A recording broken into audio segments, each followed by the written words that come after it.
এই বিপদ গুড়াক আমি জানিবা তাহলে আমি জীবনের সতর্ক হব। হালেলুয়া। প্রভু যীশু খ্রিস্ট যেତେବେଳେ মেঘমালাରେ ଆସିବେ, দ্বিতীয় আগমন, গুপ্ত আগমন, সেই সমୟରେ ଆମେ ସମସ୍ତେ ସ୍ୱର୍ଗରାଜ୍ୟ মেঘମାଳାରେ ବସିକି ଆମେ ପ୍ରଭୁଙ୍କ ସହିତ ସ୍ୱର୍ଗକୁ ଯିବା। ହାଲେଲୁୟା। ଏବେ ଆମେ ଷଷ୍ଠ ପାତ୍ର ପଢିବା। ଏ ଷଷ୍ଠ ପାତ୍ର ଆମେ ପଢିବା। ଏ ଷଷ୍ଠ ପାତ୍ରରେ ଆମେ କଣ ଦେଖିପାରିବା? ଆମେ ଦେଖିବା ଆମେ ଷଷ୍ଠ ପାତ୍ର 16 ପର୍ବ 12 ପଦରୁ ଆମେ ପଢିବା। ଷଷ୍ଠ ପାତ୍ର। ଷଷ୍ଠ ଦୂତ ଆପଣ ପାତ୍ର ଫରାତ ମହାନଦୀ ଉପରେ ଢାଳିଲେ। ଷଷ୍ଠ ଦୂତ ଆପଣ ପାତ୍ର ଫରାତ ମହାନଦୀରେ ଢାଳିଲେ। ଫରାତ ମହାନଦୀ ରକ୍ତ ହେଇନଥିଲା, ତ ଫରାତ ମହାନଦୀ ଉପରେ ଢାଳିଲେ। କଣ ପାଇଁ ଢାଳିଲେ? ତମ ପୂର୍ବ ଦିଗରୁ ଆଗମନକାରୀ ରାଜାମାନଙ୍କ ନିମନ୍ତେ। ପୂର୍ବ ଦିଗ ଏପଟେ ପୂର୍ବ ଦିଗରୁ ଆଗମନକାରୀ ଆଗମନ କରିବା ପାଇଁ ରାଜାମାନଙ୍କ ନିମନ୍ତେ ପଥ ପ୍ରସ୍ତୁତ ହେବା ପାଇଁ ରାସ୍ତା ତିଆରି ହେବା ପାଇଁ ତାହାର ଜଳ ଶୁଷ୍କ ହୋଇଗଲା। ଅର୍ଥାତ୍ ଫରାତ ନଦୀର ଜଳ ଶୁଖିଗଲା। କାହିଁକି ଶୁଖିଗଲା? ଯା ପୂର୍ବ ଦେଶରେ ରାଜାମାନେ, ପୂର୍ବ ଦେଶର ସୈନ୍ୟମାନେ ଏ ନଦୀରେ ଶୁଖି ଯାଇଥିବା ନଦୀରେ ଆସିଲେ। କାହିଁକି ନା ପ୍ରଭୁଙ୍କ ସହିତ ଯୁଦ୍ଧ କରିବା ପାଇଁ ସେମାନେ ତିଆରି ହେବେ। ସେଥିପାଇଁ ପ୍ରଭୁଙ୍କର ସହିତ ଯୁଦ୍ଧ କରିବା ପାଇଁ ଏ ରାସ୍ତା ହେବ। Hallelujah, hallelujah. ତେଣୁ ଏ ଫରାତ ମହାନଦୀ ଯେତେବେଳେ ସ୍ୱର୍ଗଦୂତ ଫରାତ ମହାନଦୀ ଉପରେ ତାଙ୍କର ପାତ୍ର ଢାଳି ଦେବେ, ସେତେବେଳେ ଫରାତ ମହାନଦୀ ଶୁଖିଯିବ। ଯେମିତି ଇସ୍ରାଏଲ ଲୋକମାନେ ସୁବସାଗର ପାର ହେଲା ବେଳେ ଶୁଖିଗଲା, ଯେମିତି ଯର୍ଦ୍ଦନ ନଦୀ ପାର ହେଲା ବେଳେ ଶୁଖିଗଲା, ସେମିତି ହେଲା ଏ ଫରାତ ମହାନଦୀ ପୁରା ଶୁଖିଯିବ। ଆଉ ପୂର୍ବ ଦେଶ ବୋଲେ ଏପଟେ ପୂର୍ବ ଦେଶର ରାଜାମାନେ, ସୈନ୍ୟମାନେ ସବୁ ପ୍ରଭୁଙ୍କୁ ଯୁଦ୍ଧ କରିବା ପାଇଁ ଆସିବେ। ପ୍ରଭୁଙ୍କୁ ଯୁଦ୍ଧ କରିବା ପାଇଁ ଆସିବେ। ତଳକୁ ପଢିବା। ମୁଁ ଏ ଫରାତ ମହାନଦୀ କୋଉଠି ଅଛି ଆପଣମାନଙ୍କୁ ଦେଖାଉଛି, ତାପରେ ପଢିବା। ଫରାତ ମହାନଦୀ ଦେଖନ୍ତୁ, ଏ ଫରାତ ମହାନଦୀ ଏ ତୁର୍କୀରୁ ଆସିଛି। ଫରାତ ମହାନଦୀ ତୁର୍କୀ, ସିରିଆ, ତାପରେ ଇରାକ ନେଇକି ଯାଇକି ଆରବିଆ ସମୁଦ୍ରରେ ପଡିଛି। ଦେଖିପାରୁଛନ୍ତି ସମସ୍ତେ? ତୁର୍କୀରୁ ଆରମ୍ଭ ହେଉଛି। ଏ ଫରାତ ମହାନଦୀ ଆଦି ପୁସ୍ତକରେ ପଢିଲେ ଏଦନ ଉଦ୍ୟାନ ବାଟିକାରୁ ଆରମ୍ଭ ହେଇଛି। ଏଦନ ଉଦ୍ୟାନ ବାଟିକାରେ 4ଟା ନଦୀ ବିଭାଗ ହେଲା। ସେ ଭିତରେ 4 ନମ୍ବର ନଦୀ ହେଉଛି ଫରାତ ମହାନଦୀ। ଏଦନ ଉଦ୍ୟାନର ଫରାତ ମହାନଦୀ ତୁର୍କୀ ଠାରୁ ଆସିକି ପୁରା ଇରାକ, ସିରିଆ, ଇରାକ ଆଉ ସେ ଯାଇକି ଆରବିଆ କଣ୍ଟ୍ରିର ସମୁଦ୍ରରେ ପଡିଛି।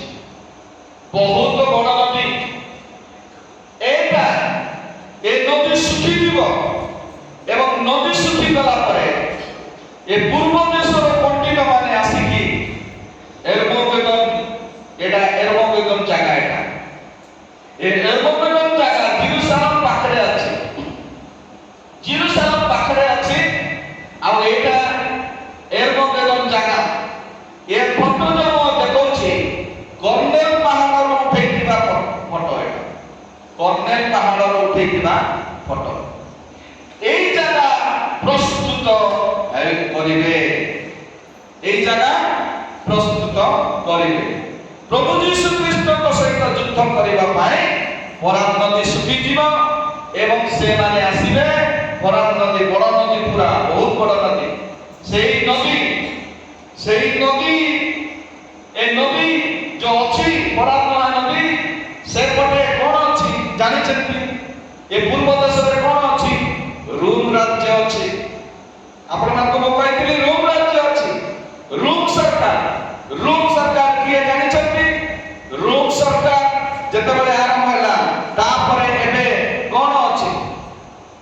কোন কোডে কোন আছে ଆଉ ଗୋଟେ କହିଥିଲି ରୁମ୍ ସରକାର ପରେ ପରେ কোন ଚାଲିଛି ଏବେ କିଏ ଜାଣିଛି ମନେ ରଖିଛି ରୁମ୍ ସରକାର ପରେ ପରେ ଏବେ কোন କୋ ୟୁନିୟନ ଅଛି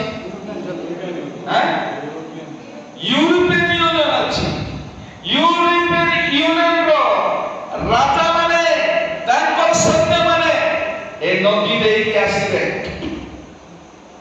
ଆହୁରି ହେର୍ମୋଗେଦନ ଜାଗାରେ ସେମାନେ ଆସି ପହଞ୍ଚିବେ ଯୋଉଟା ଜେରୁସାଲେମ ଅଛି ସେ ପାଖରେ ହେର୍ମୋଗେଦନ ଅଛି ମୁଁ ଆପଣମାନଙ୍କୁ ଦେଖାଉଥିଲି ଯେ ମାନଚିତ୍ର ଯେ ଦେଖନ୍ତୁ ଏ ଇରାକ ଏଟା ହଉଛି ଜର୍ଦାନ ଏଟା ହଉଛି ଜେରୁସାଲେମ ଇସ୍ରାଏଲଟା ଏଟା ହେଲା ଇସ୍ରାଏଲ ଏଟା ହେଲା ଜେରୁସାଲେମ ଆଉ ଏ ଜେରୁସାଲେମ ପାଖରେ ଯେତେବେଳେ ଜେରୁସାଲେମରୁ ନାଜରେଥକୁ ଯିବା ରାସ୍ତାରେ ଜେରୁସାଲେମରୁ ନାଜରେଥକୁ ଯିବା ରାସ୍ତାରେ ହେର୍ମୋଗେଦନ ଜାଗା ଅଛି এই জায়গা হচ্ছে হের্মোগেদন এই হের্মোগেদন জায়গা বহুত বড় পড়িয়া এই জায়গা সে মানে প্রস্তুত করিবে কোন পাই প্রস্তুত করিবে প্রভু যীশু খ্রিস্টଙ୍କ সহিত যুদ্ধ କରିବା ପାଇଁ ତଳକୁ ପଢିବା ତପରେ ମୁଁ ଦେଖିଲି ସର୍ପର ମୁଖ ଏଠି ହିନ୍ଦୀରେ ଲେଖା ଅଛି ଅଜଗର ସର୍ପର ମୁଖ ସର୍ପ ମାନେ ସାପ ହବାକୁ ଯେତେବେଳେ କଥା କହିଲା ସେ ସର୍ପ କାହିଁକି ଏଠି ସର୍ପ ଲେଖା ହେଲା ସେଇ ସର୍ପ ଭିତରେ କି ଅଛି ଶୈତାନ ଅଛି ସେ ଶୈତାନର ନାଁ କଣ ଲୁସିଫର ଶୈତାନ ଅଛି ସେଇ ସର୍ପର ମୁଖରୁ ପଶୁର ମୁଖରୁ ଆଉ ପଶୁ ବୋଲେ କଣ ପଶୁ ବୋଲେ ମୁଁ କହିଥିଲି ପଶୁ ବୋଲେ କଣ ମାନେ ମସି ବିରୋଧୀ ଖ୍ରୀଷ୍ଟ ବିରୋଧୀ ଇଂଲିଶରେ କହିଲେ ଆଣ୍ଟି କ୍ରାଇଷ୍ଟ ସର୍ପର ମୁଖ ବୋଲେ ଶୈତାନର ମୁଖ ପଶୁର ମୁଖ ବୋଲେ ଖ୍ରୀଷ୍ଟ ବିରୋଧୀ ମୁଖ ତାପରେ ଭଣ୍ଡ ଭାବବାଦୀର ମୁଖରୁ ଭଣ୍ଡ ଭାବବାଦୀ ମାନେ କିଏ ଯୋଉମାନେ ସେମାନେ ବାଇବେଲର ବାହାରେ ପ୍ରଚାର କରୁଛନ୍ତି ମିଛ କହୁଛନ୍ତି ବାଇବେଲକୁ ସେମାନେ ଏଟା ପବିତ୍ର ବାକ୍ୟ ବୋଲି କହୁନାହାନ୍ତି ଖ୍ରୀଷ୍ଟ ବିରୋଧୀରେ କଥାବାର୍ତ୍ତା ସେଥିରୁ ବାହାର କରିକି ଯୋଉ ଶିକ୍ଷା ଯାକ ଦେଉଛନ୍ତି ସେମାନଙ୍କୁ ଭଣ୍ଡ ଖ୍ରୀଷ୍ଟ ବୋଲି କୁହାଯାଏ ସେମାନଙ୍କ ମୁଖରୁ ମଧ୍ୟ କଣ ବାହାରିବ ବେଗ ପରି ଦିନଟି ଅପବିତ୍ର ଆତ୍ମା ସେମାନଙ୍କ ମୁହଁରୁ ବାହାରିବ ସର୍ପ ମୁହଁରୁ ବାହାରିବ ପଶୁ ମୁହଁରୁ ବାହାରିବ ଭଣ୍ଡ ଭାବବାଦୀ ମୁହଁରୁ କଣ ବାହାରିବ ଅଶୁଚି ଆତ୍ମା ବାହାରିବ ଅପବିତ୍ର ଆତ୍ମା ବାହାରିବ ଆଉ କଣ କରିବ ଏମାନେ ପୁଣି ଆଶ୍ଚର୍ଯ୍ୟ କର୍ମ କରିବେ କଣ କରିବେ ଆଶ୍ଚର୍ଯ୍ୟ କର୍ମ କରିବେ ଅର୍ଥାତ୍ ଶୈତାନର ମୁଖରୁ ବାହାରିବା ଅଶୁଚି ଆତ୍ମା ପଶୁର ଅଶୁଚି ଆତ୍ମା ଖ୍ରୀଷ୍ଟ ବିରୋଧୀର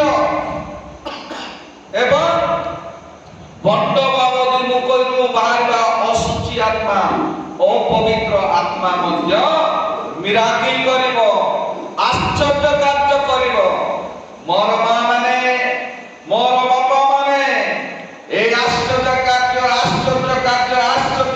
ବୋଲି ସବୁ ଜାଗାରେ ଯାଅ ନାହିଁ କାରଣ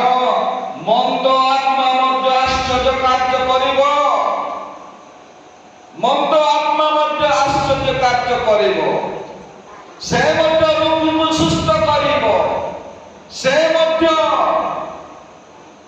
ମଧ୍ୟ ବିମାରକୁ ଠିକ କରିପାରିବ ତେଣୁ ବଡ଼ ବଡ଼ ସଭା ମାନଙ୍କରେ ବଡ଼ ବଡ଼ ଆଜ୍ଞା ମାନେ ଯେତେବେଳେ ସୁସ୍ଥ କରୁଛନ୍ତି ସେତେବେଳେ ଏ ସୁସ୍ଥ ହେବା ପାଇଁ ଧାରନ୍ତୁ ନାହିଁ ନିଜେ ପ୍ରାର୍ଥନା କରନ୍ତୁ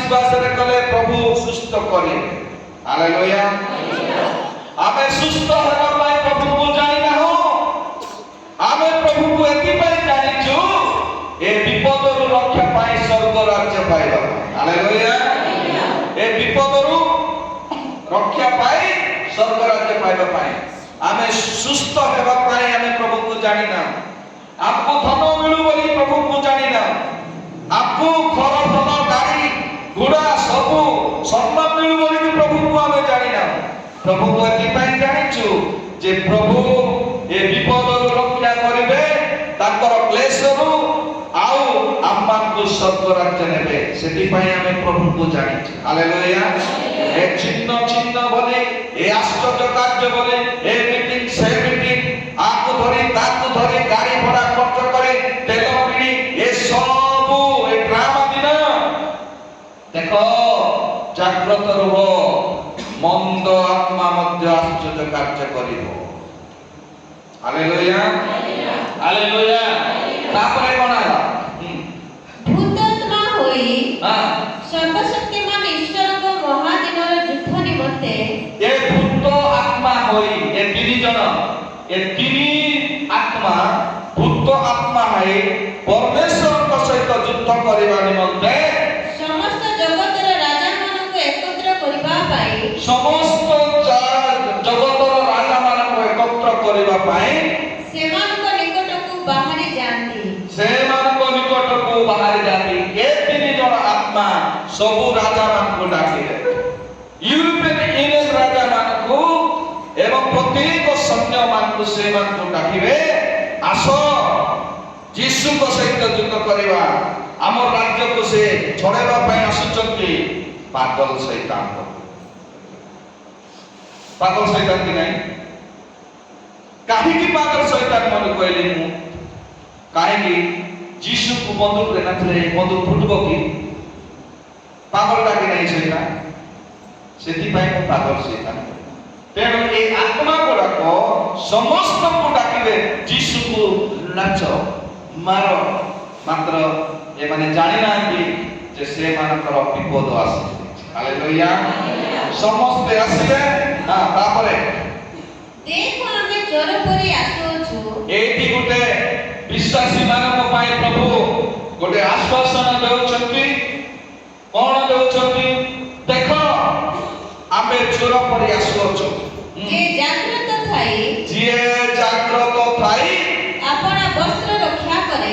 अपना वस्त्र रक्षा करे से धन्य हालेलुया से जागृत थाई अर्थात प्रत्येक विश्वासी मानक प्रभु कहबा पय चाहछन्ते ये घटना तो हेबो निश्चय हेबो एठु किए मध्य उद्धार पाइबे नाही मात्र जे जागृत थाए तार वस्त्र रक्षा करूछि ताले से एक जगह उद्धार पाइबो एवं यीशु ख्रीष्ट जेतेबेले द्वितीय आगमन करिवे द्वितीय आगमन सेतेबेले से माने यीशु को सहित स्वर्ग को जिवे हालेलुया ओता एटा जो हां ये वस्त्र रक्षा अर्थ हैला धार्मिकता वस्त्र रक्षा हालेलुया उद्धार वस्त्र रक्षा जो माने धार्मिक वस्त्र रक्षा करूछंती जो माने उद्धार वस्त्र रक्षा करूछंती से माने समस्त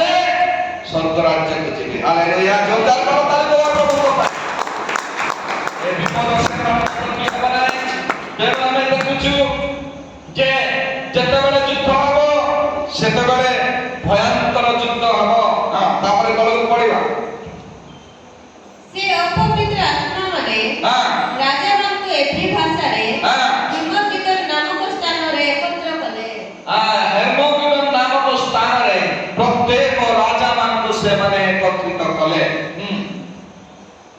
सप्तम दूत हां तापरे सप्तम दूत अपना पात्र आकाश रे ढाळिले सप्तम दूत जेतेबेले पात्र आकाश रे ढाळिले तो मध्यरो एबे आमे षष्ठ दूतर पात्र ढळा है षष्ठ दूत जेतेबेले पात्र ढाळिले पराग नदी सुखी दिबो एवं शैतान मुखरो सर्पवरे शैतान मुखरो गोटे मंद आत्मा बाहरिबो आ पशु बने ख्रीष्ट विरोधी मुखरो गोटे मंद आत्मा बाहरिबो आ गोटे भंड भाववादी मुखरो गोटे मंद आत्मा बाहरिबो से मानकर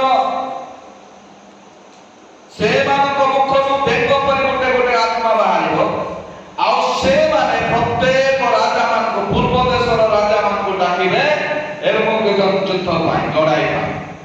ଏବେ ଆମେ ଲାଷ୍ଟ ଶେଷ ପାତ୍ର 21ଟି ବିପତ୍ତିରୁ ଶେଷ ପାତ୍ର ବିପତ୍ତି ଆମେ ଆସି ପହଞ୍ଚିଛୁ। ଏ ଶେଷ ପାତ୍ର ବିପତ୍ତିରେ କଣ କଣ ହେବ ଆମେ ଦେଖିବା। ସପ୍ତମ ଦୂତ ଆପଣା ପାତ୍ର ଆକାଶରେ ଢାଳିଲେ। ସପ୍ତମ ଦୂତ ପାତ୍ର ଆକାଶରେ ଢାଳିଲେ। ତହୁ ମନ୍ଦିର ମଧ୍ୟରୁ ସିଂହାସନ ଠାରୁ ଏହି ଉଚ୍ଚସ୍ୱର ହେଲା। ମନ୍ଦିର ମଧ୍ୟରୁ ସିଂହାସନ ମଧ୍ୟରୁ ଏହି ଆବାଜ ହେଲା ମାନେ ଉଚ୍ଚସ୍ୱର ହେଲା। ସମାପ୍ତ ହେଲା। ସମାପ୍ତ ହେଲା। କୋଉ ମନ୍ଦିର? ସ୍ୱର୍ଗ ସିଂହାସନର ମନ୍ଦିରରୁ ଗୋଟେ ଶବ୍ଦ ଆସିଲା, ସମାପ୍ତ ହେଲା। ହାଲେଲୁୟା। ଯୋଉ ବିପତ୍ତି ମନୁଷ୍ୟ ପ୍ରତି ଯୋଉ ରଖିଛନ୍ତି ଏହା ସମାପ୍ତ ହେଲା। ତାପରେ ତଳକୁ ପଡ଼ିବା। ସେତେବେଳେ ବିଦ୍ୟୁତ୍ ବିଭିନ୍ନ ସ୍ୱର ସେତେବେଳେ ବିଦ୍ୟୁତ୍ ବିଭିନ୍ନ ସ୍ୱରରେ ଓ ବଜ୍ରଧ୍ୱନି ହେଲା। ବଜ୍ରଧ୍ୱନି ହେଲା। ପୁଣି ମହାଭୂମିକମ୍ପ ହେଲା। ପୁଣି ମହାଭୂମିକମ୍ପ ହେଲା। ପୃଥିବୀରେ ମନୁଷ୍ୟ ସୃଷ୍ଟି ହେବା ସମୟ ଠାରୁ ପୃଥିବୀର ମନୁଷ୍ୟ ସୃଷ୍ଟି ହେବା ସମୟ ଠାରୁ ଏପରି ଭୟଙ୍କର ଭୂମିକମ୍ପ ଏପରି ଭୟଙ୍କର ଭୂମିକମ୍ପ ଆଉ କେବେ ହୋଇନଥିଲା। ଆଉ କେବେ ମଧ୍ୟ ହୋଇନଥିଲା।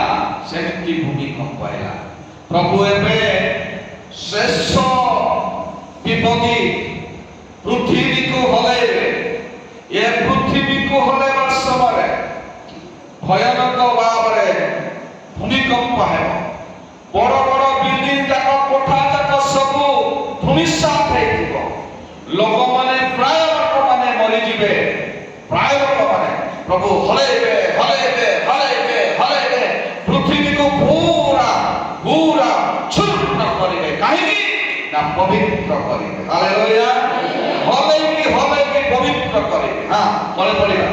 ସେଥିରେ ସେହି ମହାନଗରୀ ସେଥିରେ ସେହି ମହାନଗରୀ ତିନି ଭାଗରେ ବିଭକ୍ତ ହେଲା। ତିନି ଭାଗରେ ବିଭକ୍ତ ହେବ। କୋଉ ମହାନଗରୀ? ଯୋଉ ଖ୍ରୀଷ୍ଟ ବିରୋଧୀର ମହାନଗରୀ, ଯୋଉ ଜାଗାରେ ସିଂହାସନ କରିଛି, ଯୋଉ ଜାଗାରେ ସେ ଲଢ଼େଇ କରୁଛି ଏବଂ ତିନି ଭାଗରେ ବିଭକ୍ତ ହେବ। ତାପରେ ବିଜାତି ମାନଙ୍କର ନଗର ସମୂହ ଭୂମିସାତ ହେଲା। ବିଜାତି ମାନଙ୍କର ନଗର ସବୁ ଭୂମିସାତ ହେଲା। ବିଜାତି ମାନଙ୍କର ନଗର ବୋଲେ ଇଣ୍ଡିଆ, ପାକିସ୍ତାନ, ରୁଷିଆ ଯେତିକି ବିଜାତି ଲୋକ ଅଛନ୍ତି ସମସ୍ତଙ୍କର ସବୁ ଭୂମିସାତ ହେଇଗଲା। ଆଉ ମହାନଗରୀ ବାବିଲକୁ ଈଶ୍ୱର ଆପଣା ପ୍ରଚଣ୍ଡ କ୍ରୋଧ ରୂପ ଈଶ୍ୱର ଆପଣା ପ୍ରଚଣ୍ଡ କ୍ରୋଧ ରୂପ ମଦିଆର ପାତ୍ରରୁ ପାନ କରିବା ନିମନ୍ତେ ସ୍ମରଣରେ ଆଣିଲେ। ପୁଣି ପ୍ରତ୍ୟେକ ଦ୍ୱୀପ ଦୂରୀଭୂତ ହେଲା ଓ ପର୍ବତ ବଡ଼ ଆଉ ଦେଖାଗଲେ ନାହିଁ। ପ୍ରତ୍ୟେକ ଦ୍ୱୀପ ଅର୍ଥାତ୍ ସମୁଦ୍ରରେ ଯୋଉ ପର୍ବତ ଅଛି ସେଇଟାକୁ ଦ୍ୱୀପ କହନ୍ତି। ସେଇଟା ଦୂରୀଭୂତ ହେଲା। ସେଇଟା ଆଉ ଦେଖାଗଲା ନାହିଁ। ତାପରେ ପ୍ରତ୍ୟେକ ପର୍ବ ଘୁଞ୍ଚିଗଲା। ଆକାଶରୁ ମନୁଷ୍ୟମାନଙ୍କ ଉପରେ ଏଇଟା ଭୂମିକମ୍ପ ହେଲା ପ୍ରଥମେ। ତାପରେ ଲୋକମାନଙ୍କର ଧୂଳିସାତ ହେଇଗଲା। ତାପରେ ଆମେ ଦେଖୁଛୁ ସମୁଦ୍ରର ଟାପୁ, ସମୁଦ୍ରର ଭିତରେ ଥିବା ପାହାଡ଼ ଗୁଡ଼ାକ ସବୁ ନିପାତ ହେଇଗଲା। ତାପରେ ପୃଥିବୀରେ ଛିଡ଼ା ହେଇଥିବା ପାହାଡ଼ ଗୁଡ଼ାକ ସବୁ ସମାନ ହେଇଗଲା। ମାତ୍ର ଗୋଟେ ପାହାଡ଼କୁ ଛାଡ଼ିକି, ସେଇଟା ହଉଛି ଜୀତନ ପାହାଡ଼। Hallelujah hallelujah. ସବୁ ଯୀଶୁ ଖ୍ରୀଷ୍ଟ ଧରିକି ପୁରା ହଲେଇବେ ହଲେଇବେ ହଲେଇବେ ହଲେଇବେ। ସବୁ ଭୂମିସାତ ହେବ, ପବିତ୍ର ହେବ। ମାତ୍ର ଗୋଟେ ପାହାଡ଼ ଛାଡ଼ିବେ, ସେଟା ହଉଛି ଜୀତନ ପର୍ବତ। କାହିଁକି ସେଟା ଛାଡ଼ିବେ ନା ସଦାପ୍ରଭୁ ଯେତେବେଳେ ଆସିବେ, ସଦାପ୍ରଭୁ ଯେତେବେଳେ ଦ୍ୱିତୀୟ ଆଗମନ କରିବେ, ସେତେବେଳେ ସେ ଜୀତନ ପାହାଡ଼ରେ ସେ ଓହ୍ଲେଇବେ। ହାଲେଲୁୟା। ଏ ଜୀତନ ପାହାଡ଼ ଜେରୁସାଲେମ ମନ୍ଦିର ପାଖରେ ଅଛି। ଏ ଜୀତନ ପାହାଡ଼ରୁ ପ୍ରଭୁ ସ୍ୱର୍ଗ ଆରୋହଣ କରିଥିଲେ। ସେହି ଜୀତନ ପାହାଡ଼ରେ ପ୍ରଭୁ ଓହ୍ଲେଇବେ। ସେଥିପାଇଁ ଗୋଟେ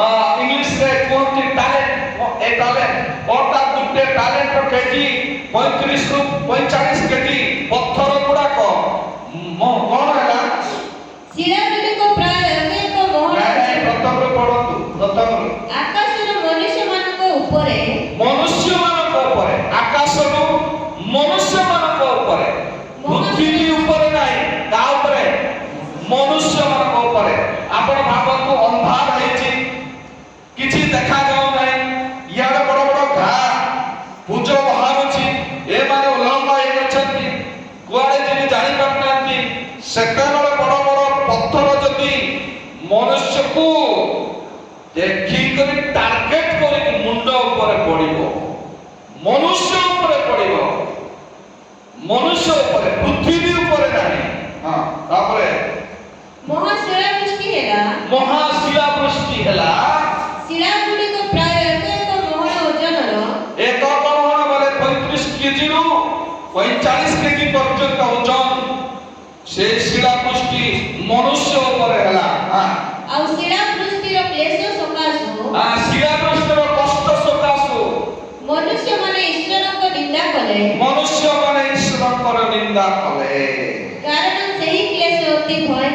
କାରଣ ସେହି କ୍ଲେଶ ଅତି ଭୟଙ୍କର ଥିଲା ହାଲେଲୁୟା ହାଲେଲୁୟା ହାଲେଲୁୟା ହାଲେଲୁୟା ପରମେଶ୍ୱର ଯେତେବେଳେ ପୃଥିବୀକୁ ହଲେଇବେ ମହାଭୂମିକମ୍ପ ହେବ ଆମେ ଦେଖିଥିଲୁ ଯେ ପରମେଶ୍ୱର ଯେତେବେଳେ ପୃଥିବୀକୁ ହଲେଇଲେ ଆଉ କୋଉଠି ହଲେଇଥିଲେ ଷଷ୍ଠ ମୁଦ୍ରାରେ ହଲେଇଥିଲେ କିନ୍ତୁ ସେଠି କଣ ହେଇଥିଲା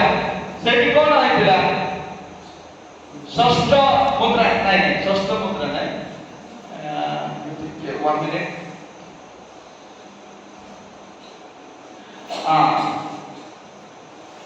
ପୃଥିବୀକୁ ଷଷ୍ଠ ମୁଦ୍ରାରେ ଷଷ୍ଠ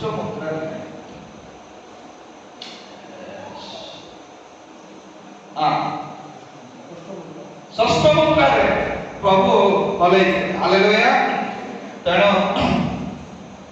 ମତେ ଏତେ ଗଲାଣି ମନେ ପଡୁନାହିଁ ଓକେ ଠିକ ଅଛି ତ ଆମେ ଦେଖୁଛୁ ଯେ ଏଠି ବଡ ବଡ ପଥର ପଡିବ ଲୋକମାନେ ସବୁ ମରିଯିବେ କିଏ ମଧ୍ୟ ରହିବେ ନାହିଁ ଏତେ ହଲେଇଲେ ପ୍ରଭୁ ପ୍ରାୟ ଲୋକ ମରିଯିବେ କିନ୍ତୁ ଏଠି ଯେତିକି ଲୋକମାନେ ଇସ୍ରାଏଲ ଲୋକମାନେ ଥିବେ ଯୋଉମାନଙ୍କୁ ପ୍ରଭୁ ମୁଦ୍ରାଙ୍କିତ କରିଛନ୍ତି କେତେ ଲୋକ ଲୁଚି ଯାଇଥିଲେ କେତେ ଲୋକ 600 ନମ୍ବର ନ ନେଇକିରି ସେମାନେ ପାହାଡ ପର୍ବତରେ ଲୁଚିଥିବେ ସେମାନେ କୋଉଠି ନା କୋଉଠି ଗୁମ୍ଫା ଭିତରେ ଲୁଚିକି ସୁରକ୍ଷା ପାଇଥିବେ ସେତେବେଳେ ସେମାନେ ହିଁ ବଞ୍ଚିଥିବେ ମାତ୍ର ସବୁ ଲୋକ 19 ପଢିବା 19 ରୁ 13 ରୁ ପଢିବା ଆମେ 19 ରୁ 13 ପଢିବା ସେ ରକ୍ତ ନିମଜ୍ଜିତ ବସ୍ତ୍ର ପରିହିତ ସେ ପୁରା ଲାଲ ରଙ୍ଗର ବସ୍ତ୍ର ପିନ୍ଧିଥିବେ ପୁଣି ତାହାଙ୍କର ନାମ ଈଶ୍ୱରଙ୍କର ବାକ୍ୟ ସେ ପୁଣି ତାହାଙ୍କର ନାମ ହେଲା କଣ ଈଶ୍ୱରଙ୍କର ବାକ୍ୟ ତାଙ୍କର ନାମ କଣ ଈଶ୍ୱରଙ୍କର ବାକ୍ୟ ଅର୍ଥାତ୍ ଜନ 1:1 ମନେ ପଡିଛି ଈଶ୍ୱରଙ୍କ ବାକ୍ୟ କିଏ ପ୍ରଭୁ ଯୀଶୁ ଖ୍ରୀଷ୍ଟ କିଏ ପ୍ରଭୁ ଯୀଶୁ ଖ୍ରୀଷ୍ଟ ଈଶ୍ୱରଙ୍କ ବାକ୍ୟ ତାଙ୍କର ନାମ ଈଶ୍ୱରଙ୍କର ବାକ୍ୟ ତାପରେ ସ୍ୱର୍ଗସ୍ଥ ସୈନ୍ୟ ବାହିନୀ କହିଲେ ଆମେ ଯେତେ ଜଣ ପ୍ରଭୁ ତାଙ୍କ ମଣ୍ଡଳୀକୁ ଉଠେଇ ନେଇଥିବେ ସେମାନେ ଆମେ ସ୍ୱର୍ଗସ୍ଥ ସୈନ୍ୟ ବାହିନୀ ଶୁଭ୍ର ଓ ପରିଷ୍କୃତ ଧଳା ବସ୍ତ୍ର ଏବଂ ପରିଷ୍କାର ବସ୍ତ୍ର ସୂକ୍ଷ୍ମ ବସ୍ତ୍ର ପରିହିତ ହୋଇ ଶ୍ଵେତବର୍ଣ୍ଣ ଅଶ୍ୱମାନଙ୍କ ଉପରେ ପୁରା ଧଳା ଘୋଡ଼ାରେ ବସିକି ଅଶ୍ୱମାନଙ୍କ ଉପରେ ଆରୋହଣ କରି ଘୋଡ଼ା ଉପରେ ବସିକି ତାହାଙ୍କର ପଶ୍ଚାତ ଗମନ କଲେ ସେ ଯୀଶୁଙ୍କର ପଶ୍ଚାତ ଗମନ କରିବା ହାଲେଲୁୟା ଯୀଶୁ ଖ୍ରୀଷ୍ଟ ଯେତେବେଳେ ପୃଥିବୀକୁ ଆସିବେ ଲାଲ ରଙ୍ଗ ଡ୍ରେସ ପିନ୍ଧିଥିବେ ଧଳା ଘୋଡ଼ା ବସିଥିବେ ଏବଂ ଆମେ ଗୋଟେ ଧଳା ବସ୍ତ୍ର ପିନ୍ଧିଥିବା ଧଳା ଘୋଡ଼ାରେ ବସିଥିବା ଯୀଶୁ ଖ୍ରୀଷ୍ଟଙ୍କ ସହିତ ପଛରେ ଆମେ ପୃଥିବୀକୁ ଆସିବା କଣ ପାଇଁ ଯୀଶୁ ଖ୍ରୀଷ୍ଟଙ୍କ ପୃଥିବୀରେ ଆସିବା କଣ ପାଇଁ ଆସିବା ନାଇଁ 1000 ଶାସନ କରିବା। Hallelujah hallelujah. ତାପରେ ତାହାଙ୍କ ମୁଖରୁ ତୀକ୍ଷ୍ଣ ଖଡ୍ଗ ନିର୍ଗତ ହୁଏ। ପ୍ରଭୁ ଦେଖିଲେ ଏତେ କଲା ଏତେ ବି ଆର ଗୋଟେ ଦୁଇ ଜଣ ଅଛନ୍ତି କୋଉମାନେ ଯୋଉମାନେ ପାପ କରିଥିଲେ ସେମାନେ ଶିଳା ବୃଷ୍ଟି ହେଲା ତଥାପି ଅଛନ୍ତି। ତ ସଦା ପ୍ରଭୁଙ୍କର ମୁଖରୁ ତାଙ୍କ ଆଖିରେ ପୁରା ଅଗ୍ନି ପରି ହଉଥିବ ଆଉ ସଦା ପ୍ରଭୁଙ୍କର ମୁଖରୁ କଣ ବାହାରିବ? ଖଡ୍ଗ ବାହାରିବ। ଖଡ୍ଗ। ହାଲେଲୁୟା। ହଁ ତୋ ଦ୍ୱାରା ସେ ଜାତି ସମୂହକୁ ଆଘାତ କରିବେ। ତୋ ଦ୍ୱାରା ଯୋଉମାନେ ପାପ କରିଥିବେ ଜାତି जो जाति पाप करी आदि अछंती से जाति मरि नथिबे ना एडे एडे बड़ पत्थर भी पड़ला परे भी से मान को ऊपरे हां से सेमान को लोह दंड रे शासन करिवे। से मान को लोहा बाड़ी रे रॉड रे शासन करिवे। आउ से निजे सर्वशक्तिमान ईश्वर को प्रचंड क्रोध रूप राक्षस कुंड दलन करिवे। हां पड़ ताहाक वस्त्र रे ताहाक जंघ देश रे एही नाम लिखित अछि। जते बेले प्रभु यीशु ख्रीष्ट स्वर्ग और पृथ्वी को लेबे ताहाक वस्त्र रे एवं ताहाकर जंघ रे गोटे लेखा हेतिबो। कोन लेखा हेतिबो? राजा मानकर राजा राजा मानकर राजा ओ प्रभु मानकर प्रभु। ओ प्रभु मानकर प्रभु। हालेलुया। जोरदार करो ताली बजाओ। ताको मुखରୁ ଖଡ୍ଗ ବାହାରିବ ଆଉ ସେ ଲୁହା ବାଡ଼ି ଧରିକି ଆସିବେ ଏବଂ ଖଡ୍ଗରେ ଯେଉଁମାନେ ବି ଜୀବିତ ଥିବେ ସେମାନଙ୍କୁ ସେ ମାରିବେ। ହାଲେଲୁୟା। ତାପରେ ପଢନ୍ତୁ।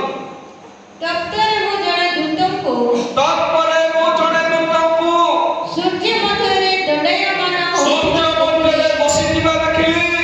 ସେ ଆକାଶରେ ଉଡ଼ିବା ସମସ୍ତ ପକ୍ଷୀକି ଆକାଶରେ ଉଡୁଥିବା ସମସ୍ତ ପକ୍ଷୀଙ୍କୁ ଉଚ୍ଚ ସ୍ୱରରେ ଡାକି କହିଲେ ଉଚ୍ଚ ସ୍ୱରରେ ଡାକି କହିଲେ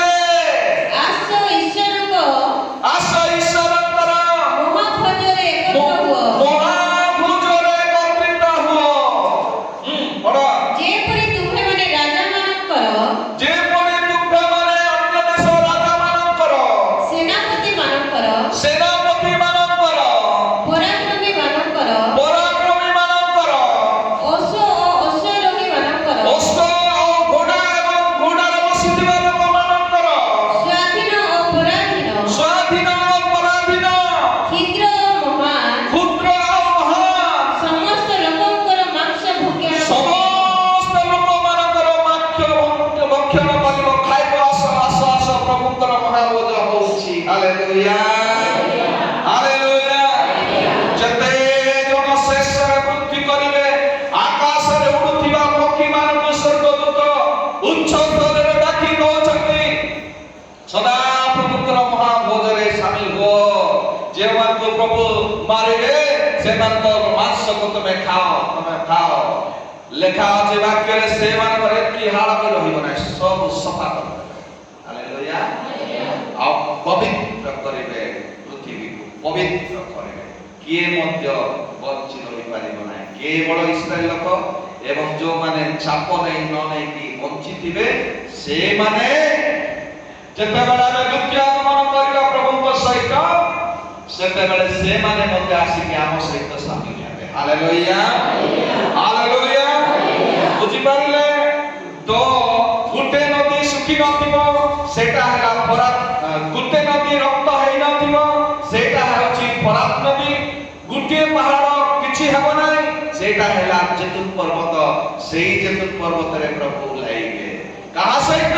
ତାଙ୍କର ସୈନ୍ୟ ସହିତ। ଆମେ ହେଉଛୁ ପ୍ରଭୁଙ୍କର ସୈନ୍ୟ। Hallelujah hallelujah. ଜୋରଦାର କର ତାଳି ଦେବା ପ୍ରଭୁଙ୍କର। ଜୋରଦାର କର ତାଳି। ହାଲେଲୁୟା। ଏବେ ଆମର ସପ୍ତମ ପାତ୍ର ସରିଗଲା। ଏବେ ଯୋଉ ବଞ୍ଚିକି ଥିବେ ସେମାନେ ଏ 1000 ବର୍ଷରେ ସାମିଲ। ଆମେ 20 ପର୍ବ ପଢି 20 ପର୍ବ 1 2 3 ପରେ ମୁଁ ଜଣେ ଦୂତଙ୍କୁ ସ୍ୱର୍ଗରୁ ଓହ୍ଲାଇ ଆସିବାର ଦେଖିଲି। ପରେ ମୁଁ ଦୂତଙ୍କୁ ସ୍ୱର୍ଗରୁ ଓହ୍ଲାଇ ଆସିବା ଦେଖିଲି। ତାହାଙ୍କ ହସ୍ତରେ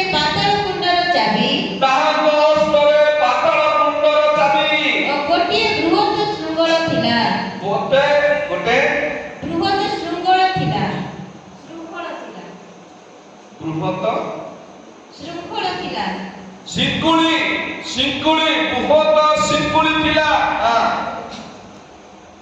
ସେ ସେଇ ସର୍ପ ବୋଲେ କିଏ? ସର୍ପ ବୋଲେ ସାପ ନୁହେଁ, ସର୍ପ ବୋଲେ ଶୈତାନ। ପଶୁ ବୋଲେ ଖ୍ରୀଷ୍ଟ ବିରୋଧୀ। ମନେ ରଖିବାର ଅଛି। ସର୍ପ ବୋଲେ ଶୈତାନ, ପଶୁ ବୋଲେ ଖ୍ରୀଷ୍ଟ ବିରୋଧୀ। ଭଣ୍ଡ ବାବୁବାଦୀ ବୋଲେ ଯୋଉମାନେ ବାକ୍ୟ ବାହାର ପ୍ରଚାର କରୁଛନ୍ତି ସେମାନେ ହେଲା ଭଣ୍ଡ ବାବୁବାଦୀ। ଏତିକି ମନେ ରଖ। ତ ପଢିବା। ଚିଙ୍କୁଳି ଧରି ସ୍ୱର୍ଗଦୂତ ଆସିଲେ। ସେ ସେଇ ସର୍ପ ସେଇ ପୁରାତନ ନାଗ। ସେ ସେଇ ସର୍ପ ପୁରାତନ ନାଗ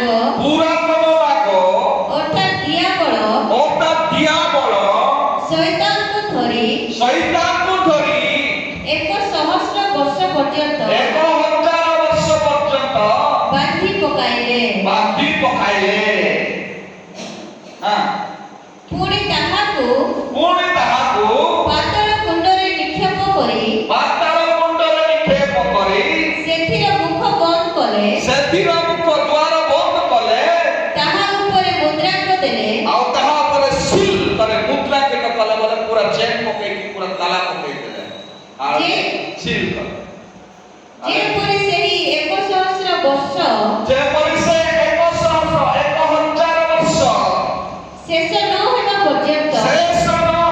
ପର୍ଯ୍ୟନ୍ତ ସେ ଜାତି ସମୂହକୁ ଆମେ ଯେତିକି ଜଣ ବଞ୍ଚିକି ଥିବା ସେ ଲୋକମାନଙ୍କୁ ଆଉ ଭ୍ରାନ୍ତ କରିପାରିବ ନାହିଁ। ପ୍ରଭୁ କଣ କରିବେ? ପାତାଳ କୁଣ୍ଡରେ ତାଲା ପକାଇକି ସିଲ୍ କରି ରଖିବେ। 1,000 ବର୍ଷ ଶୈତାନକୁ, ଦିଆବଳ ଶୈତାନକୁ ଏଠି ବାନ୍ଧିକି ରଖିବେ। Hallelujah, hallelujah, hallelujah, hallelujah. ଏ ପାତାଳ କୁଣ୍ଡରେ କଣ ଥିଲା ମାନେ? ପଙ୍ଗପାଳ ଥିଲା। ଏ ପାତାଳ କୁଣ୍ଡରେ କଣ ଅଛି? ଧୂଆଁ ଅଛି ମାନେ କଣ ଅଛି? ନିଆଁ ଅଛି। ଏ ନିଆଁ ଭିତରେ, ଏ ଧୂଆଁ ଭିତରେ ପଙ୍ଗପାଳ ମାନେ ଅଛନ୍ତି। ସେ ଦିଆବଳ ଶୈତାନକୁ ଏଠି ତାଲା ପକେଇକି ପ୍ରଭୁ 1,000 ବର୍ଷ ରଖିବେ। Hallelujah, hallelujah. ଆଉ 1,000 ବର୍ଷ ଆମେ ସଦା ପ୍ରଭୁଙ୍କ ସହିତ ପୃଥିବୀରେ ଶାସନ କରିବା, ରାଜ୍ୟ କରିବା। ହାଲେଲୁୟା।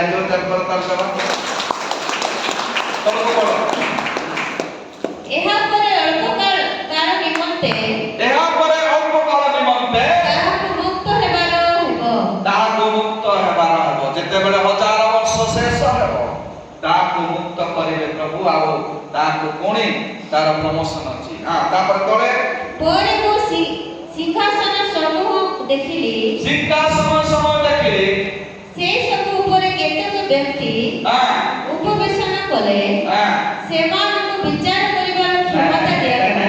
ଆଉ ଗୋଟେ ଅଛି, ଆଉ ଗୋଟେ ये जो पशु, ये जो भंडभाववादी मानकु पशु एवं भंडभाववादी ए मानकु से नक्करे पकेबे। तापरे जाय कि से के 1 मिनिट या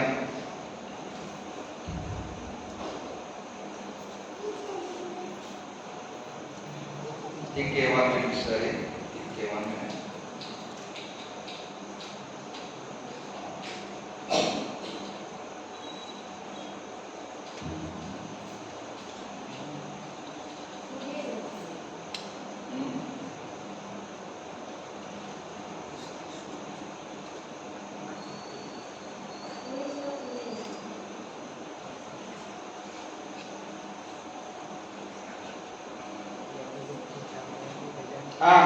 कोड़े पढ़ो 19 ସେଥିରେ ସେହି ପଶୁ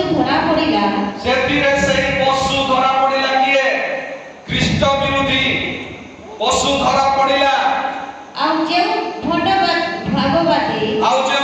ଭାବବାଦୀ ତାହାଙ୍କ ସାକ୍ଷାତରେ ଆଶ୍ଚର୍ଯ୍ୟ କର୍ମ ସବୁ ତାହାଙ୍କ ସାକ୍ଷାତ ରାଜାମାନଙ୍କ ସାକ୍ଷାତରେ ଯୋଉ ଆଶ୍ଚର୍ଯ୍ୟ କାର୍ଯ୍ୟ ସବୁ କରିଥିଲା, କର୍ମ ସବୁ କରି ତୋ ଦ୍ୱାରା ପଶୁର ମୁଦ୍ରାଙ୍କ ପ୍ରାପ୍ତ ଆଉ ପଶୁର ମୁଦ୍ରାଙ୍କ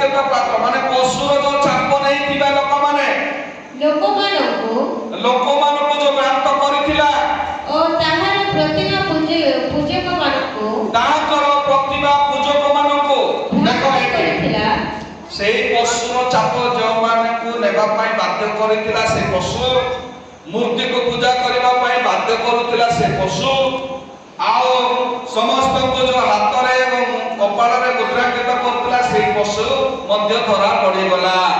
ତାପରେ ସେ ମଧ୍ୟ ତାହାରି ସଙ୍ଗରେ ଧରା ପଡ଼ିଗଲା। ତାପରେ ସେମାନେ ଉଭୟ ଜୀବିତ ଅବସ୍ଥାରେ ଗନ୍ଧକ ପ୍ରଜ୍ୱଳିତ ହ୍ରଦରେ ନିକ୍ଷିପ୍ତ ହେଲେ। ଅର୍ଥାତ୍ ନରକରେ ସେମାନଙ୍କୁ ପ୍ରଭୁ ପକାଇଦେଲେ। ହାଲେଲୁୟା। କାହା କାହାକୁ? ଖ୍ରୀଷ୍ଟ ବିରୋଧୀକୁ, ଭଣ୍ଡ ବାବୁଆକୁ। ହାଲେଲୁୟା। ତାପରେ ଆମର ଦିଆବଳ ଶୈତାନ ଲୁସିଫର, ଏ ଦିଆବଳ ଶୈତାନକୁ ପ୍ରଭୁ ବାନ୍ଧିକିରି ପାତାଳ କୁଣ୍ଡରେ ତାଲା ପକେଇକି ରଖିଛନ୍ତି। ଆମେ ଯେତେବେଳେ 1000 ବର୍ଷ ପୃଥିବୀରେ ଶାସନ କରିବା, ସେତେବେଳେ 1000 ବର୍ଷ ଶାସନ କଲା ପରେ ଶେଷ ସମୟରେ ଏ ଦିଆବଳ ଶୈତାନକୁ ଖୋଲିବେ, ଅଳ୍ପ ସମୟ ପରେ ଆଉ ତାକୁ ଏ ନରକରେ ପକେଇବେ। Hallelujah, hallelujah. ଆମେ ଏବେ ବହୁତ ମହତ୍ଵ ଶିକ୍ଷାରେ ଆମେ ଆସିଛୁ। ଆଜି ଏତିକି ସରିଲା। କୋଉଟା? 21ଟି ବିପତ୍ତି ଆମର ସରିଗଲା। କେତେଟା ବିପତ୍ତି? 21ଟି ବିପତ୍ତି ଆମର ସରିଗଲା। ପ୍ରଥମ ବିପତ୍ତି ହେଲା ମୁଦ୍ରାର ବିପତ୍ତି, 7ଟା ମୁଦ୍ରାର ବିପତ୍ତି। ଦ୍ୱିତୀୟ ବିପତ୍ତି ହେଲା ତୁରୀର ବିପତ୍ତି, 7ଟା ତୁରୀର ବିପତ୍ତି। ଇଏ ମୁଦ୍ରାର ବିପତ୍ତି ଏବଂ ତୁରୀର ବିପତ୍ତି ମିଶେଇକି 3.5 ବର୍ଷ କ୍ଲେଶର ବିପତ୍ତି, ସଂକଟର ବିପତ୍ତି। ଆଉ ଇଏ ଯୋଉ ପାତ୍ରର ବିପତ୍ତି, କେବଳ ପାତ୍ରର ବିପତ୍ତି 3.5 ବର୍ଷ ମହାକ୍ଲେଶର ବିପତ୍ତି ବା ମହାସଂକଟର ବିପତ୍ତି। ସବୁ ସରିଗଲା। ଏବେ ବହୁତ ଗୁରୁତ୍ୱର ବିଷୟ ଆମେ ଶିଖିବା ପାଇଁ ଯାଉଛୁ। କୋଉ ବିଷୟ? ଯେ ପରମେଶ୍ୱର ଆମକୁ କଣ ଆଶ୍ୱାସନା ଦେଇଛନ୍ତି ସେ ବିଷୟ। ପ୍ରକାଶିତ ବାକ୍ୟ 3:10 ପଢିବା। ପ୍ରକାଶିତ ବାକ୍ୟ 3:10। ତୁମ୍ଭେ ଆମର ଧୈର୍ଯ୍ୟର ବାକ୍ୟ ରକ୍ଷା କରିଅଛ। ତୁମ୍ଭେ ଆପଣା ଧୈର୍ଯ୍ୟର ବାକ୍ୟ ରକ୍ଷା କରିଅଛ। ଏହେତୁ ପୃଥିବୀ ନିବାସୀମାନଙ୍କୁ ପରୀକ୍ଷା କରିବା ନିମନ୍ତେ ସମସ୍ତ ଜଗତ ଉପରକୁ ଯେଉଁ ପରୀକ୍ଷା କାଳ ଆସିବ, ସେଥିରେ ଆମ୍ଭେ ମଧ୍ୟ ତୁମକୁ ରକ୍ଷା କରିବୁ। ରକ୍ଷା କରିବା। ହାଲେଲୁୟା। ଯୋଉମାନେ ଶେଷ ପର୍ଯ୍ୟନ୍ତ ପ୍ରକାଶିତ ବାକ୍ୟ ଧୈର୍ଯ୍ୟର ସହିତ ଶୁଣିଛନ୍ତି, ସେମାନଙ୍କୁ ପ୍ରଭୁ କହୁଛନ୍ତି ଏଇ ମହାକ୍ଲେଶ କ୍ଲେଶ ସମୟରେ ଆମ୍ଭେ ମଧ୍ୟ ତୁମକୁ ଶେଷରୁ ରକ୍ଷା କରିବା। ଜୋରଦାର କର ତାଙ୍କର ହାଲେଲୁୟା। ଅର୍ଥାତ୍ ଯେତେବେଳେ ଆମେ ପ୍ରକାଶିତ ବାକ୍ୟ, ଆଜି କେତେ ଦିନ ହେଲା? ପାଖାପାଖି 16-17 ଦିନ ହେଲା ଆମେ ପ୍ରକାଶିତ ବାକ୍ୟ ଧୈର୍ଯ୍ୟର ସହିତ ଶିଖୁଛୁ। ଆଉ ସେମାନଙ୍କୁ ପ୍ରଭୁ କହୁଛନ୍ତି ଏ ବିପଦରୁ ସବୁକୁ ମୁଁ ରକ୍ଷା କରିବି। ହାଲେଲୁୟା। ମାତ୍ର ଯେଉଁମାନେ ପାପ କରିବେ ନାହିଁ, ବିଶ୍ୱାସରେ ପ୍ରାର୍ଥନାରେ ପ୍ରଭୁଙ୍କ ସହିତ ଲାଗିକି ରହିବେ, ସେମାନଙ୍କୁ ପ୍ରଭୁ କହୁଛନ୍ତି ମୁଁ ଏ ବିପଦରୁ ତମକୁ ରକ୍ଷା କରିବି। ତା ପୂର୍ବରୁ ମୁଁ ଆସିକି ତୁମମାନଙ୍କୁ ନେଇଯିବି। Hallelujah, hallelujah. ଏବେ ଯୋଉଟା ଆମେ ଶିଖିବା, ଏଇଟା ବିପତ୍ତି ବିଷୟ ଶିଖିଲୁ। କୋଉଟା? କୋଉ ବିପତ୍ତି ବିଷୟରେ ଶିଖିଲୁ? ଆମେ କେବଳ ଖ୍ରୀଷ୍ଟ ବିରୋଧୀର ରାଜ୍ୟର ବିଷୟରେ ଆମେ ଶିଖିଲୁ। ଖ୍ରୀଷ୍ଟ ବିରୋଧୀ କେତେ ବର୍ଷ ରାଜ୍ୟ କରିବ? 7 ବର୍ଷ ରାଜ୍ୟ କରିବ। ସେ ଖ୍ରୀଷ୍ଟ ବିରୋଧୀର ରାଜ୍ୟର ବିଷୟ, ସେ ବିପତ୍ତି ବିଷୟରେ ଆମେ ଶିଖିଲୁ। ଆମେ ଏବେ ସେଇ ଖ୍ରୀଷ୍ଟ ବିରୋଧୀର 700 ମସିହା ବିରୋଧୀର 7 ବର୍ଷ ଖ୍ରୀଷ୍ଟ ବିରୋଧୀର କେବଳ ଏତିକି ଆମେ ଶିଖିଲୁ। ଏତିକି ବଡ଼ କରିକି ଆମେ ଶିଖିଲୁ। ହାଲେଲୁୟା। କେବଳ ଖ୍ରୀଷ୍ଟ ବିରୋଧୀ ଆମେ ଏତିକି ବଡ଼ କରିକି ଦେଖିଲେ। ଏଇଟା ହଉଛି ଖ୍ରୀଷ୍ଟ ବିରୋଧୀ। 7 ବର୍ଷ ଖ୍ରୀଷ୍ଟ ବିରୋଧୀ। ଏତିକି କେବଳ ଏତିକି ଆମେ ବଡ଼ କରି ଶିଖିଲୁ ଏତିକି। ହାଲେଲୁୟା। ତ ଆମେ ଏବେ ଯୋଉ ବିଷୟ ଶିଖିବା ଖ୍ରୀଷ୍ଟ ବିରୋଧୀ ପୂର୍ବରୁ, ଏଟା ପୁରା ସମ୍ପୂର୍ଣ୍ଣ ବାଇବେଲ, ଏଟା କଣ ପୁରା ସମ୍ପୂର୍ଣ୍ଣ ବାଇବେଲ। ଏବେ ବହୁତ ଗୁରୁତ୍ୱ ବିଷୟ, ବହୁତ ଆବଶ୍ୟକ ବିଷୟ, ଏକ ବିଶ୍ୱାସୀ ମାନଙ୍କର ନିହାତି ଆବଶ୍ୟକତା ବିଷୟ ଆମେ ଶିଖିବା। ହାଲେଲୁୟା। ଇହା ବିପଦରୁ ରକ୍ଷା ପାଇବା ପାଇଁ ଆମେ ବିପଦ ଗୁଡାକ ଶିଖିଲୁ। କାହିଁକି ସେ ବିପଦ ଗୁଡାକ ଆମେ ଶିଖିଲୁ? ନା ମଣ୍ଡଳୀକୁ ଜାଗ୍ରତ କରିବା ପାଇଁ ଯୋହନଙ୍କ ଦ୍ୱାରା ପ୍ରଭୁ ପ୍ରକାଶନ କରିଥିଲେ ବା ଦର୍ଶନ ଦେଇଥିଲେ। ଏବେ ଆମେ